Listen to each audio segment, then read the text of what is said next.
அன்பர்களே, பூலோக கைலாசம் என்று அழைக்கக்கூடிய மதுரை எம்பதியிலிருந்து சிவகங்கை சமஸ்தானம் தேவஸ்தான மேதகு சாஹிபா ராணியார் டிஎஸ்கே மதுராந்திக நாச்சியார் அவர்களுடைய சீரிய நிர்வாகத்துக்குட்பட்ட மதுரை மேலமாசி வீதி மத்தியபுரி நாயகி உடனாகிய இம்மையிரும் நன்மை தருவார் ஆலயத்திலிருந்து ஸ்தல அர்ச்சகர் தர்மராஜ சிவம் பேசுகிறேன்.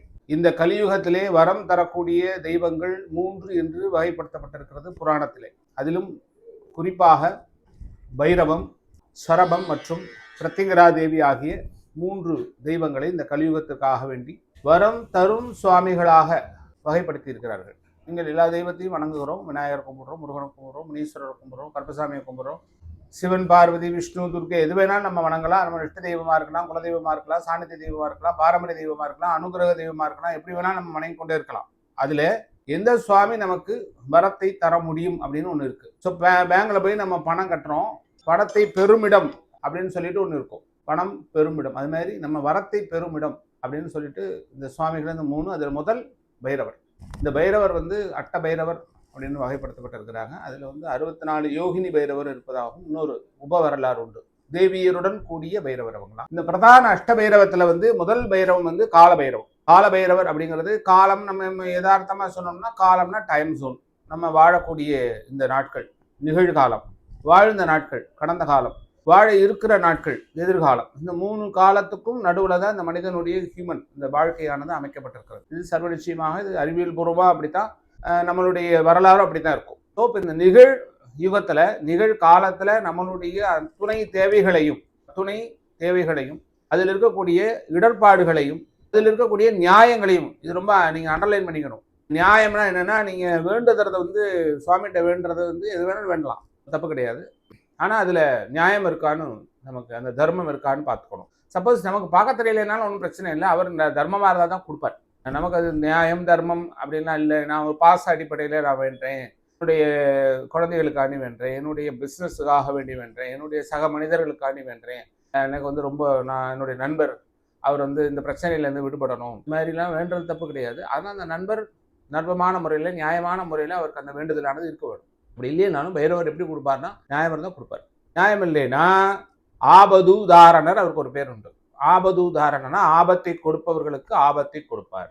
சர்வ நிச்சயமாக நடக்கும், இது ஒன்றும் மாற்றுக்கிறதே கிடையாது. நீங்கள் ஆபத்து ஒருத்தருக்கு நினைச்சிங்கன்னா நீங்கள் ஆபத்துக்குள்ளே அடுத்து அதை எதிர்கொள்றதுக்கு தயாராக இருந்துக்கணும். ஸோ அதுதான், இதான் கலியுக மூர்த்தின்னு சொல்கிறோம். கலியுகத்துக்கு கலியுக தர்மம் என்ன அப்படின்னு ஒரு கலோக்கேலா செவி வழியாக சொல்கிறாங்க. அப்படின்னா கலி தர்ம மூர்த்தத்தில் எது கிரமசித்தியோ அதை செய்ய மாட்டாங்க, எது சரியானதோ அதை செய்ய மாட்டாங்க, எது அக்கிரமமோ அதை தான் செய்வாங்க. ஸோ அக்கிரமத்தை நிறையா செய்கிறதுனால இந்த மூர்த்தங்கள்லாம் பார்த்துட்டே இருக்கு. அப்போ பார்க்குற சுவாமிகள் என்னென்ன பார்க்குறது, காலபைரவர் பார்க்குறார், அதுக்கு அடுத்தது சர்வேஸ்வரர் பார்க்குறார், அடுத்து பிரத்திங்கரா தேவி பார்க்குறாங்க. ஒவ்வொரு பைரவ மூர்த்தங்களும் அதிகபட்சமாக ஒரு சிவாலயம் அமைப்பில் இருக்கக்கூடிய அந்த க்ஷேத்திர பாலகர் அப்படிங்கிற ஒரு ஸ்தான பலத்தோடு அவர் ஒரு பரிவார மூர்த்தமாக இருப்பார். சில கோயில்களில் பிரத்திகாரமாகவும் இருப்பார். அந்த பரிவார மூர்த்தமாக இருக்கக்கூடிய இந்த பைரவர் இந்த உலகளாவிய அளவில் இருக்கக்கூடிய சிவாலயங்களில் இல்லைன்னா தனி ஆலயங்களில் கூட இந்த பைரவர் இருக்கார். அவருடைய வேலை தான் என்ன வேலை? க்ஷேத்திர பாலகர், இந்த க்ஷேத்திரத்தை காப்பவர். இது இல்லாமல் இந்த கால நிர்ணய தோஷங்களை எல்லாம் போக்கி நமக்கு ஏற்ற மாதிரி வரங்களை எல்லாம் தரவர், எதிரிகளை எல்லாம் துவம்சம் பண்ணுறவர். இப்போ சூரபத்மனை முருகப்பெருமான் வதம் செய்தாருன்னு நம்ம சந்த சஷ்டி கொண்டாடுறோம். காலபைரவர் என்னன்னா, இந்த அகிலாண்ட கோடி பிரம்மாண்ட நாயகஸ்யாக, அதாவது சிவபெருமானுடைய சொரூப்பம் தான் அவர். சிவபெருமான் ஒரு உக்ர சொரூபத்தில் ஒரு சொரூப்பம் இந்த பைரவ சொரூபம். இந்த ஊழி காலம்னா இந்த உலகம் அழியக்கூடிய ஒரு சூழல். ஏன்னா உருவாக்கப்பட்ட எல்லாமே ஒரு காலத்தில் அது போய் அது நிறைவடைந்து தான் ஆகணும். 0 ஆரம்பித்தா 360 முடிஞ்சிடும் அந்த சைக்கிள். ஸோ அது மாதிரி தான் இந்த உலகம் ஊழி காலத்தில் பைரவருக்கு தான் வேலை ஜாஸ்தி.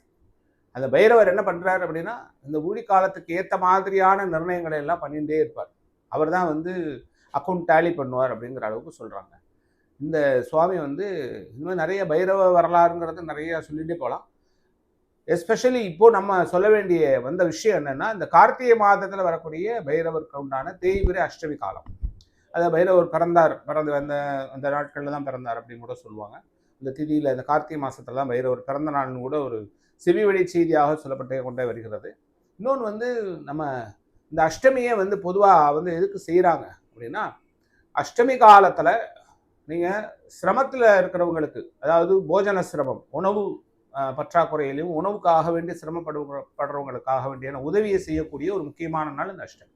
ஃபஸ்ட்டு அடுத்த விஷயம் வந்து சிரமத்தில் இருக்கிறவங்க விடுபட வேணும் அப்படின்னு நினச்சி பிரார்த்தனை பண்ணக்கூடிய ஒரு நாள் இந்த அஷ்டமி காலத்தில். நீங்கள் ஒரு கோர்ட்டு கேஸு பிரச்சனை, தொழில் போட்டிகள், இந்த மாதிரியான விஷயங்கள், மன நிம்மதி இல்லாமல் இருக்கிறது, ஏதாவது டிலேடு ப்ராசஸ், நம்ம ஏதாவது ஒர்க் பண்ண ஆரம்பிக்கிறோம் அது டிலே ஆகிட்டே போகுது, இதெல்லாம் வந்து நிவர்த்தி ஆகணும்னு பைரவர்கிட்ட வந்து வேண்டிக்கலாம். இது வந்து ஆபதூதாரணர், அஜாமில பந்தன, துஷ்ட நிகிரகர், சிஷ்ட பரிபால ஸ்வரூபர், தாரித்ரிய துக்க தகன. தாரித்ரியம்னா உங்களுக்கே தெரியும், தரித்திரம் அப்படின்னு சொல்லுவாங்க. தரித்திரம்னா என்னென்னா பொருளாதார நலிவு அப்படின்னு தான் சொல்லணும். அதாவது சரியான அளவுக்கான பொருளாதாரம், வேண்டியது இல்லாத பணம். உங்களுக்கு எவ்வளோ தேவையோ உங்கள்கிட்ட அந்த பணம் இல்லை. இது ஏன் அப்படி சொல்கிறேன்னா, ஒவ்வொருத்தருக்கும் ஒவ்வொரு தேவை இருக்குது. எல்லாருக்கும் 500 கோடி தேவைப்படாது, எல்லாருக்கும் 50 கோடி தேவைப்படாது, எல்லாருக்கும் 5 கோடி தேவைப்படாது. ஸோ வந்து எனக்கு இந்த மாதத்துக்கான தேவை வந்து ஒரு 30,000 அது கிடைச்சா போகிறோன்னு சொல்கிற ஒருத்தர் இருப்பார். எனக்கு இந்த மாதத்துக்கான தேவை 50 லட்சம் அது தேவை அப்படிங்கிறது ஒருத்தர் இருப்பார். 50 கோடி தேவைன்னு சொல்கிற ஒருத்தர். ஸோ அவங்கவுங்களுக்கு கஸ்டமைஸ் தேவைப்படக்கூடிய விஷயங்கள். பொருளாதார நலிவிலிருந்து அவர் நம்மளை காப்பாற்றுவார். தாரித்திரிய துக்கம், இந்த மனசுக்கு சந்தோஷத்துக்கு எதிரடையான ஒரு வார்த்தை இந்த துக்கம். துக்கம் ஏன் வர்றது? கவலையினால, சரீர அவஸ்தையினால, சூழல், நம்ம இருக்கக்கூடிய சூழல்னால, புரியாத தன்மையினால. இந்த துக்கம் இப்படி மூணு வகையாக நம்மளை வந்து சேரும். நம்ம வந்து தகவமைப்பை நம்மளுடைய சூழலை புரிஞ்சுக்கலைனாலும் நமக்கு துக்கம் வரும். நம்ம சுற்றி இருக்கக்கூடியவர்களுடைய நடவடிக்கைகளினாலும் துக்கம் வரும்.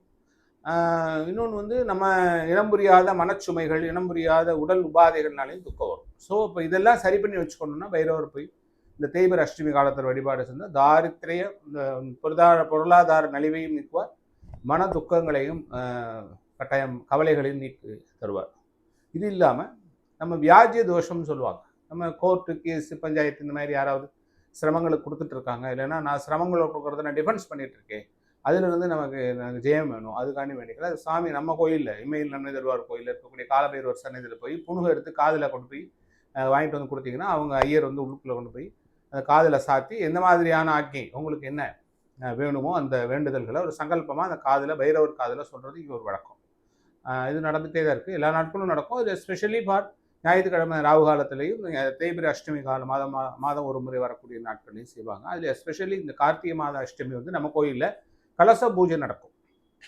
பைரவர் வந்து 64 யோகினி பைரவராக இருக்காலாம் சொல்லியிருக்காங்க. அது மாதிரி 64 அதை இது பண்ணிட்டு அவருக்கு கலசம் அபிஷேகம் பூஜை எல்லாம் ஹோமம்லாம் பண்ணி அந்த கலசத்தை அபிஷேகம் பண்ணி வரவாளுக்கு அந்த கலசத்தை யாரெல்லாம் அதில் வந்து ஈடுபாடாக கலந்துருக்காங்களோ அந்த கலசத்துக்காக வேண்டி இருக்கிறவங்களுக்காக வேண்டி அந்த கலசத்தை அவங்களுக்கே பிரசாதமாகவே இங்கே கொடுக்கக்கூடிய வழக்கம் ரொம்ப நாளாகவே இருக்குது இங்கே.